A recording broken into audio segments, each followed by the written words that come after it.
ہم یہاں ایک دوسرے سے لڑنے کے لیے اکٹھے نہیں ہوئے۔ ابو سفیان نے کہا، خالد تمہیں ایسی بات نہیں کہنی چاہیے تھی جس سے کوئی اپنی بے عزتی محسوس کرے۔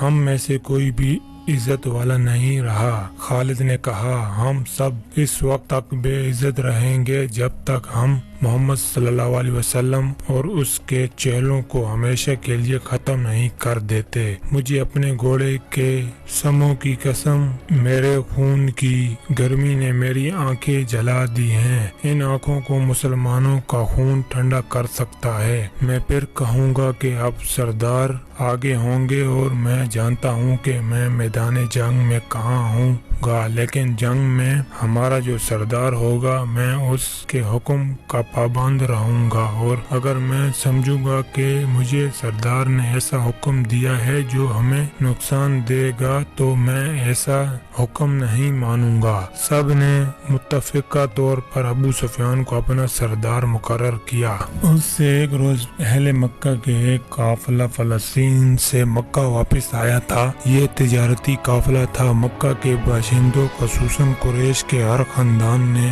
اس تجارت میں حصہ ڈالا تھا۔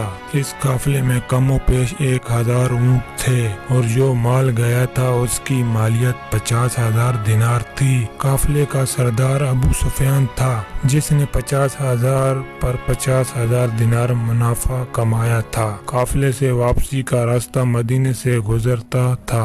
مسلمانوں کو پتہ چل گیا۔ انہوں نے پورے قافلے کو گرفتار کرنے کا ارادہ کیا اور ایک مقام پر قافلے کو گھیرے میں لے لیا، لیکن وہ زمین ایسی تھی کہ ابو سفیان نے ایک آدمی اور ایک اونٹ کو زمین کے اونچے نیچے خود و خال سے فائدہ اٹھاتے ہوئے گھیرے سے نکال دیا تھا۔ خالد کا گھوڑا خرما مدینے کی طرف چلا جا رہا تھا، مگر خالد کا ذہن پیچھے کو سفر کر رہا تھا۔ اسے اس وقت کا جب قریش انتقام کی اسکیم بنانے کے لیے اکٹھے ہوئے تھے، ایک لفظ جو کسی نے کہا تھا سنائی دے رہا تھا، اگر تم نے مجھے اپنی سرداری دی ہے تو میرے فیصلے کی پابندی تم پر لازم ہے۔ ابو سفیان نے کہا، میرا پہلا فیصلہ یہ ہے کہ میں نے ابھی 50,000 دینار منافع سب میں تقسیم نہیں کیا، وہ میں تقسیم نہیں کروں گا۔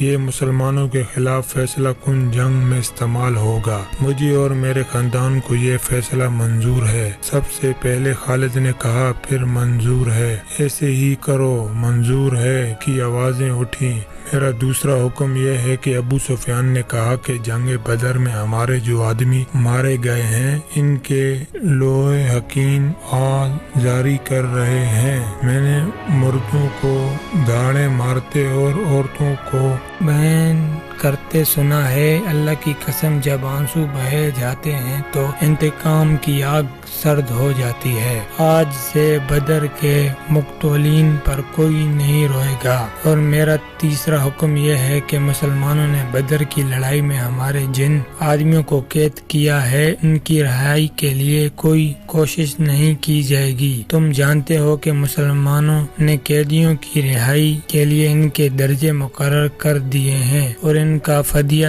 1000 سے 40 درہم مقرر کیا ہے۔ ہم مسلمانوں کو 1 درہم بھی نہیں دیں گے۔ یہ رقم ہمارے ہی خلاف استعمال ہوگی۔ خالد کو گھوڑے کی پیٹھ پہ بیٹھے اور مدینے کی طرف جاتے ہوئے جب وہ لمحے یاد آ رہے تھے تو اس کی مٹھیاں بند ہو گئی۔ غصے کی لہر اس کے سارے وجود میں بھر گئی۔ وہ وقت بہت پیچھے رہ گیا تھا، لیکن اب بھی اس کے اندر غصہ بیدار ہو گیا تھا۔ اسے غصے اس بات پہ آیا کہ اجلاس میں طے تھا کہ مسلمانوں کے پاس مکہ کا کوئی آدمی اپنے قیدی کو چھوڑانے مدینہ نہیں جائے گا، لیکن ایک آدمی چوری چھپے مدینہ چلا جاتا اور اپنے عزیز رشتہ دار کو رہا کر لاتا۔ ابو سفیان نے اپنے حکم واپس لے لیا۔ خالد کا اپنا ایک بھائی جس کا نام ولید تھا مسلمانوں کے پاس جنگی قیدی تھا۔ اگر اس وقت تک قریش اپنے بہت سے قیدی بھی رہا نہ کر لے آئے ہوتے تو خالد اپنے بھائی کی رہائی کے لیے کبھی نہ جاتا۔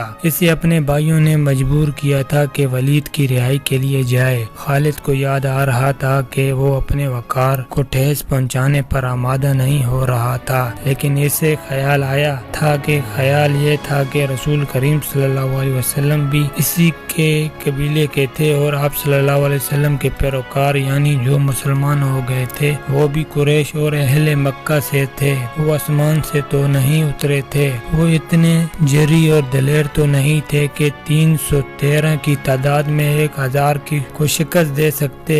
اب ان میں سے کیسی قوت آ گئی ہے کہ وہ ہمیں نیچے دکھا کر ہمارے آدمیوں کی قیمتیں مقرر کر رہے ہیں۔